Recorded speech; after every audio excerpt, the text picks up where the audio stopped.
നടുവട്ടം മൈലക്കാട് റോഡിൽ നിർമ്മിക്കുന്ന മാലിന്യ പ്ലാന്റിനെതിരെ പ്രദേശവാസികൾ രംഗത്ത്. മാലിന്യ പ്ലാന്റിനെതിരെ ജനകീയ പ്രതിരോധം വെള്ളിയാഴ്ച വൈകുന്നേരം 5 മണിക്ക് ശ്രീവത്സം ഗേറ്റിന് സമീപം നടക്കും. എടപ്പാൾ നടുവട്ടം ഐലക്കാട് റോഡിൽ സ്വകാര്യ വ്യക്തികളുടെ ഉടമസ്ഥയിലുള്ള സ്ഥലത്ത് ഓക്സി ഫ്ലോ കമ്പനി തുടങ്ങാൻ പോകുന്ന മാലിന്യ പ്ലാന്റിനെതിരെ പ്രദേശവാസികൾ രംഗത്തെത്തി. പൊന്നാനി താലൂക്കിൽപ്പെട്ട ഹോട്ടലുകളിലെയും ബേക്കറികളിലെയും മലിനജലവും മറ്റു മാലിന്യ വസ്തുക്കളും ലോറികളിൽ ശേഖരിച്ചു കൊണ്ടുവന്ന് പ്രതിദിനം 2 ലക്ഷം ലിറ്റർ മാലിന്യം സംസ്കരിക്കാൻ ഉദ്ദേശിച്ചാണ് ഇവിടെ പ്ലാന്റ് നിർമ്മിക്കാൻ പോകുന്നത്. നേരത്തെ മറ്റു സ്ഥലങ്ങളിൽ പ്ലാന്റ് നിർമ്മിക്കാൻ ശ്രമം നടത്തിയിരുന്നെങ്കിലും എതിർപ്പ് മൂലം അവിടെ നിന്നെല്ലാം പിന്തിരിയുകയായിരുന്നു. 200ഓളം കുടുംബങ്ങൾ താമസിക്കുന്ന ജനവാസ മേഖലയിലാണ് പ്ലാന്റ് നിർമ്മിക്കാൻ ഉദ്ദേശിക്കുന്നത്. വീടുകളിലെ കിണറുകളിൽ മാലിന്യം കലരാൻ ഇടയാക്കുമെന്നാണ് പ്രദേശവാസികളുടെ ആശങ്ക.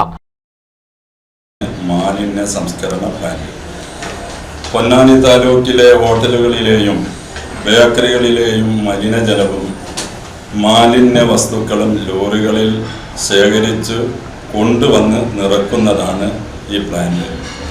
വീടുകളിലെ കിണറുകളിൽ മാലിന്യം ഇടകലരാൻ സാധ്യത ഉണ്ടെന്ന് അന്വേഷണത്തിൽ നിന്ന് ഞങ്ങൾക്ക് ബോധ്യമായി. ശ്രീവത്സം ഹോസ്പിറ്റൽ പൊതുകിണറുകളും ഉള്ള ജനവാസ സ്ഥലത്ത് ഇത്തരം പദ്ധതി സാമ്പത്തിക നേട്ടത്തിനായി കൊണ്ടുവരരുതെന്ന് കക്ഷികളോട് ഞങ്ങൾ അഭ്യർത്ഥിച്ചതാണ്. മനുഷ്യജീവിതം ദുസ്സഹമാക്കുന്ന തരത്തിൽ ദുർഗന്ധവും കൊതുക് ശല്യവും മൂലം രോഗം പടർന്നു പിടിക്കാൻ സാധ്യതയുള്ളതിനാലാണ് പദ്ധതിയെ എതിർക്കുന്നതെന്ന് പ്രദേശവാസികൾ പറഞ്ഞു. പദ്ധതിക്കെതിരെ രാഷ്ട്രീയ കക്ഷികളെയും പൊതുപ്രസ്ഥാനങ്ങളെയും ഉൾക്കൊള്ളിച്ചുകൊണ്ട് ജനകീയ സമിതി രൂപീകരിച്ച് കേരള ഹൈക്കോടതിയെ സമീപിച്ചിരിക്കുകയാണ് നാട്ടുകാർ.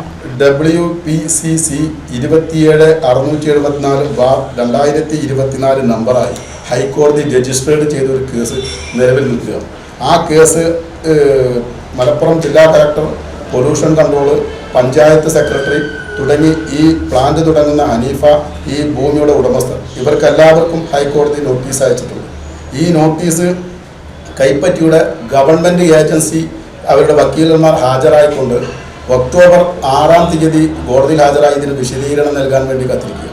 അതിൻ്റെ മുന്നെയാണ് ഇതിന് അനുമതി കിട്ടിയെന്ന് തെറ്റിദ്ധാരണ പരത്തിക്കൊണ്ട് വിവാദമായ ഒരു സ്ഥലത്ത് പുറത്തുനിന്ന് ഒരാൾക്കും നോക്കിയാൽ കാണാൻ പറ്റാത്ത രീതിയിൽ ചുറ്റുഭാഗം കോമ്പൗണ്ട് കെട്ടി ആ കോമ്പൗണ്ടിനകത്ത് പ്ലാന്റ് തുടങ്ങാൻ ആവശ്യപരമായ അടിസ്ഥാന സൗകര്യങ്ങൾ ഒരുക്കുന്നതിൻ്റെ ഭാഗമായി JCB ഇതിനകത്ത് കയറ്റി അവിടെ വർക്ക് നടത്തുന്നു. ഇതുമായി ബന്ധപ്പെട്ട് നമ്മുടെ മനുഷ്യൻ്റെ ജീവനും സ്വത്തിനും സംരക്ഷണം നൽകേണ്ട പോലീസ് ഡിപ്പാർട്ട്മെൻറ്റ്, ചങ്ങരകുളം പോലീസ് സ്റ്റേഷൻ്റെ എല്ലാ പോലീസുകാരും അത്തരം തരത്തിലുള്ള ആളുകളാണ് എന്ന് ഞങ്ങൾക്ക് ഒരാക്ഷേപമില്ല. പക്ഷേ CIയുടെ ഭാഗത്ത് നിന്ന് വളരെ മോശപരമായ ഒരു പ്രതികരണമാണ് ഞങ്ങൾക്ക് കിട്ടിയത്. കോടതിയുടെ പരിഗണനയിലുള്ള കേസിൽ നിർമ്മാണങ്ങൾ നടത്തുന്നതിന് സംബന്ധിച്ച് ചങ്ങരകുളം പോലീസിൽ പരാതി പറഞ്ഞെങ്കിലും പദ്ധതിക്ക് അനുകൂലമായ നിലപാട് സ്വീകരിക്കുകയും പ്ലാന്റ് ഉടമയുമായി സമവായത്തിലെത്താൻ ചങ്ങരകുളം CI നിർദ്ദേശിച്ചതായും ജനകീയ സമിതി ഭാരവാഹികൾ വാർത്താ സമ്മേളനത്തിൽ ആരോപിച്ചു. പദ്ധതിക്കെതിരെ വെള്ളിയാഴ്ച വൈകിട്ട് 5 മണിക്ക് ജനകീയ സമിതിയുടെ നേതൃത്വത്തിൽ സമരം സംഘടിപ്പിക്കുമെന്ന് ഭാരവാഹികൾ വാർത്താ സമ്മേളനത്തിൽ അറിയിച്ചു. വാർത്താ സമ്മേളനത്തിൽ PP Mustafa, KP Saifuddin, M Natarajan, Hamza, Abdurabb, Ashokan എന്നിവർ പങ്കെടുത്തു. NCV news Edappal. ഓണത്തെ വരവേറ്റ് എടപ്പാൾ ബ്യൂട്ടി സിൽക്സ്. ഓഗസ്റ്റ് 20 മുതൽ സെപ്റ്റംബർ 30 വരെ ബ്യൂട്ടി സിൽക്സ് മിന്നിച്ചോണം. സ്ക്രാച്ച് ആൻഡ് വിന്നില്ല, നറുക്കെടുപ്പില്ല, കൈ നിറയെ വാരിക്കോരി സമ്മാനങ്ങൾ. Beauty silks, Calicut road, Edappal.